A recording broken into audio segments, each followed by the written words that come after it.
Migrantët britanik moll sherrin mes pushtetit dhe opozitës. LSDM thotë se migrantët i sjellin për para. VMRO mohon.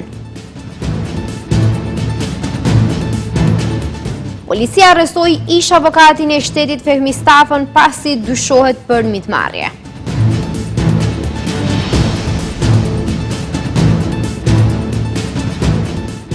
Safe City starton me gjoba më një shkurt. Ministri i Brendshëm thotë se do të ketë tolerancë vetëm për kundërvajtjet e lehta.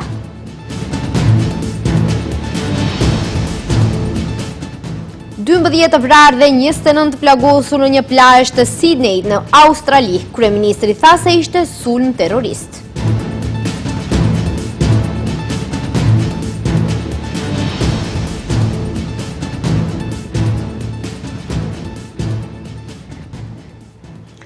Përshëndetje të nderuar shikues dhe mirë se takohemi në lajmet orës 15:55 në televizionin Shenja. LSDM dhe VMRO kanë vazhduar edhe sot akuzat dhe kundërakuzat rreth ardhjes së migrantëve nga Britania. Sipas LSDM-s, kriza e thellë buxhetore dhe izolimi nga BE-ja po përdoren për të justifikuar pranimin e migrantëve në këmbim të kredive. VMRO i mohon akuzat dhe i cilëson ato si dezinformata që krijojnë panik. Partia paralajmëron një rezolut parlamentare që mohon ekzistencën e politikave për migrantë dhe anullon marrëveshjet e mëparshme për kampe. LSDM akuzon VMRO DPMN dhe Mickovskin se po refuzojnë qëllimisht të nënshkruajnë një rezolut për ndalimin e pranimit të migrantëve për para, duke pretenduar se ekzistojnë marrëveshje të fshehta dhe interesa financiare. Sipas tyre, pushteti po e mban vendin të izoluar nga BE-ja për të shmangur kontrollin evropian dhe përgjegjësinë, ndërsa kriza buxhetore përdoret si arsye për pranimin e migrantëve në këmbim të kredive. Në buxhet nuk ka para, për herë të parë në histori. Nesër më 15 dhjetor mbyllet thesari. Shteti po vonon me të gjitha pagesat. Nuk ka para për paga, pensione, ndihmë sociale. Vrima financiare arrin të paktën 1 miliard euro. Por pushteti nuk kujdeset për qytetarët, kujdeset vetëm për veten, për bizneset me tender të kurdisur. Prandaj kanë pranuar migrantë si paket me kredi prej 6 miliard eurosh. Ndërkaq VMRO DPMN i hedh poshtë këto akuza dhe paralajmëron një rezolut parlamentare që dënon dezinformatat, anulon marrëveshjet e mëparshme për kampet e migrantëve dhe vendos politika të qarta kundër migracionit të paligjshëm. Rezoluta përbëhet nga 9 pika dhe në të dënojnë dezinformatat për pranimin e supozuar të migrantëve dhe ndërtimin e kampeve. Konfirmohet se politikat të tilla nuk ekzistojnë dhe nuk do të ekzistojnë. Anulohen të gjithë marrëveshjet e mëparshme të qeverisë së Zaevit lidhur me kampet e migrantëve dhe bëhet thirrje për diskus të përgjithshëm dhe të qartë, mbrojtje të sigurisë, stabilitetit dhe marrëdhënieve ndëretnike.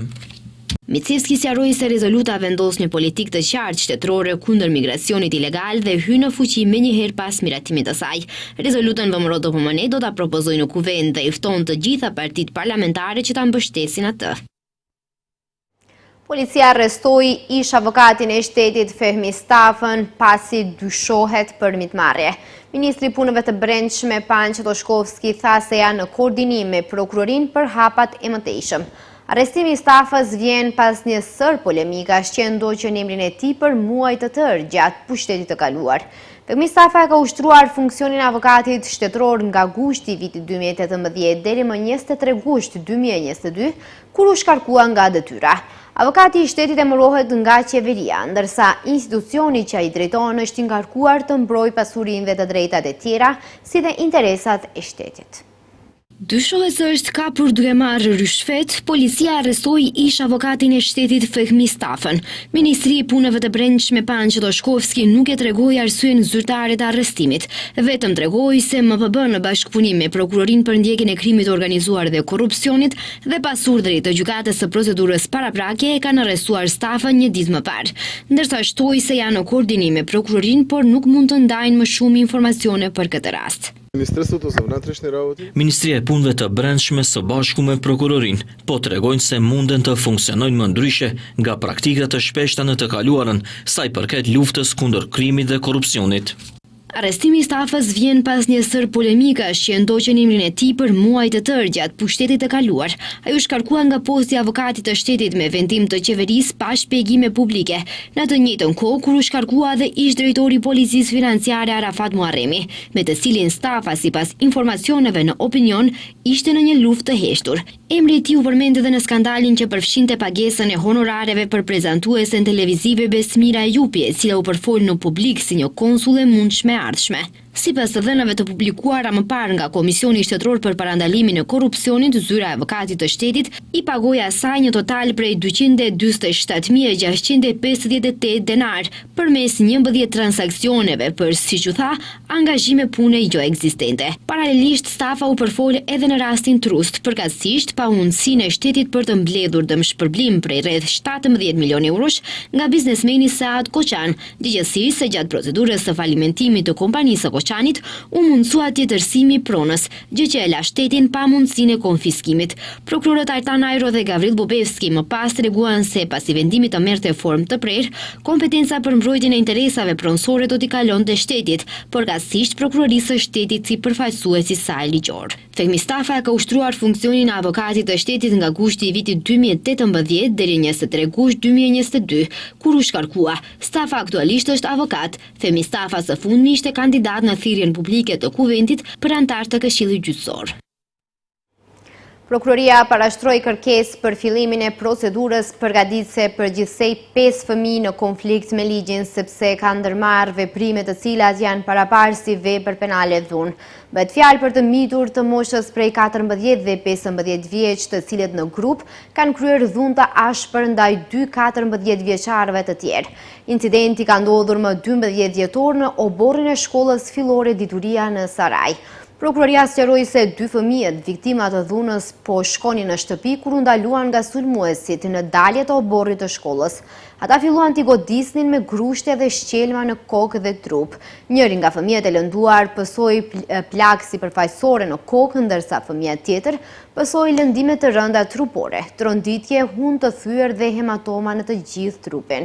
Duke pasur parasysh moshën e fëmijëve në konflikt me ligjin, por edhe nevojën që të sigurohej zhvillim i pandërprerë i procedurës, prokurori publik gjykatit i ka propozuar të përsaktojë masa të kujdesit, paraqitje në gjykat, marrje të pasaportës dhe ndalesë për afrim dhe realizim të çfarëdo lloj kontaktesh me fëmijët e dëmtuar, thuhet në komunikatën e prokurorisë.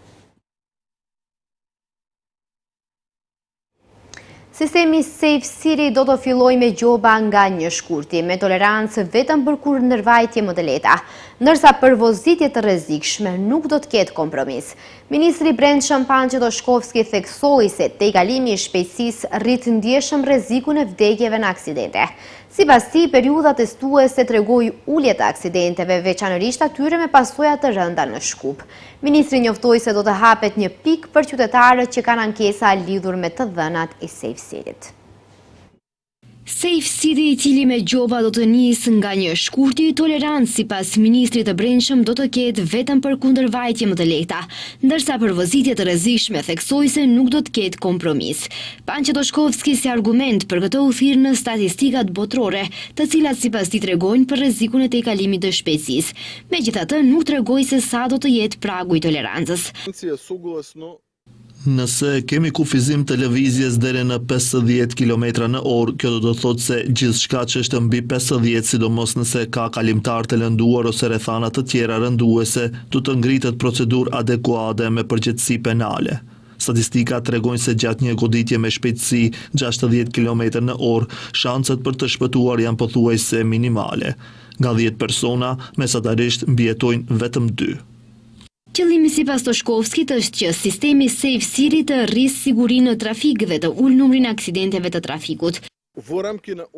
Periudha testuese tregoi se Maqedonia ka fuqi të jetë vend normal. Qytetarët e saj treguan se edhe në periudhën testuese e kuptuan dhe e ngadalsuan vozitjen në kryeqytet. U tregua se mundet ndryshe, se janë qytetarë të vërtet evropian. Janë ulur numrat e aksidenteve në territorin e qytetit të Shkupit, posaçërisht të aksidenteve me lëndime të rënda.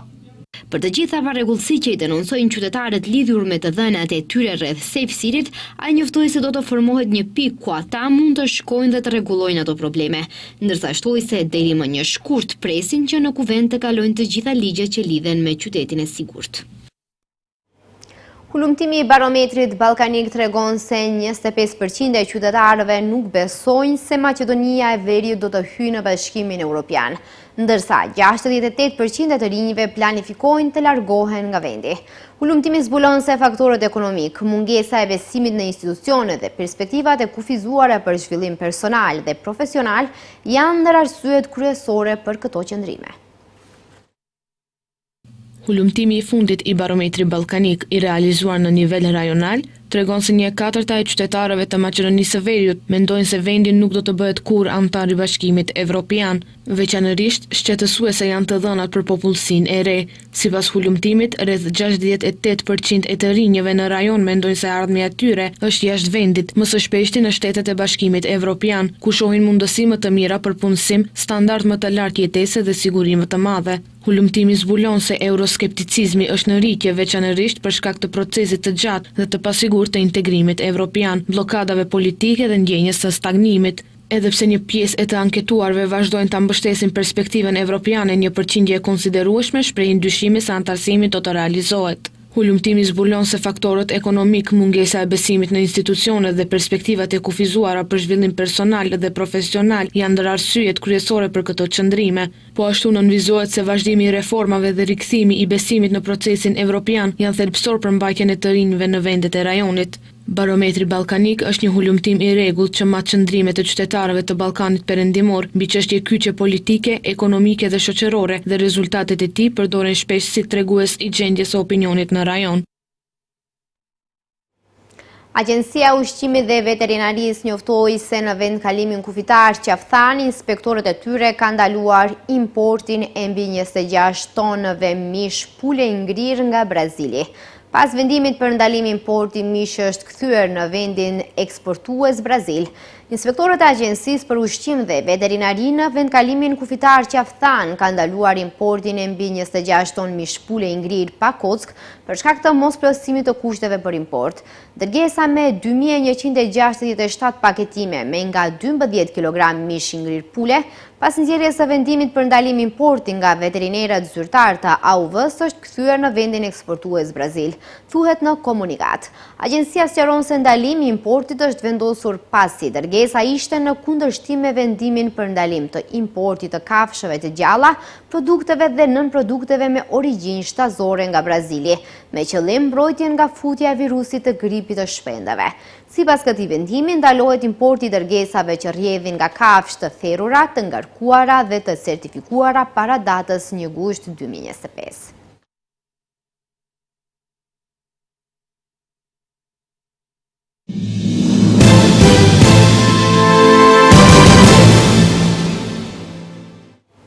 Presidentja e Kosovës Vjosa Osmani ka bërë të ditur se gjatë një takimi në Vatikan ka kërkuar nga Papa Leoni që Selia e Shenjtë ta njohë zyrtarisht pavarësinë e Kosovës.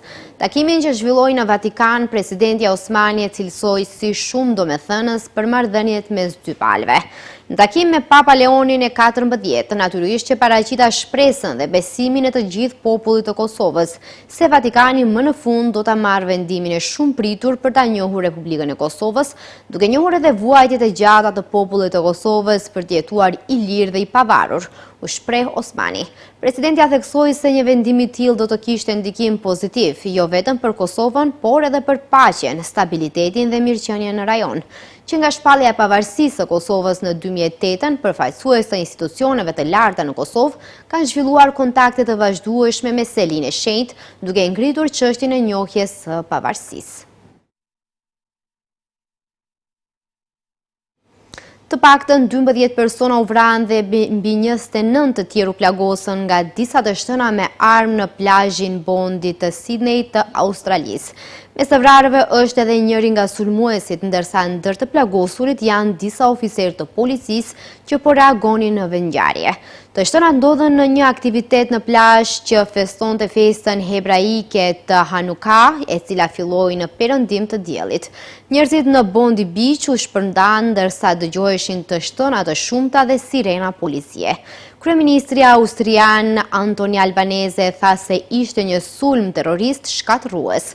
Sulmi ndodhi pothuajse saktësisht 11 vjet pasi një person i armatosur mori peng 18 persona të në Lind Cafe në Sydney. 2 pengje dhe personi i armatosur u vran pas një përleshje 16 orëshe. Shikues të nderuar, këtu është fundi i lajmeve. Ju falenderoj që na ndoqët. Mirupafshim.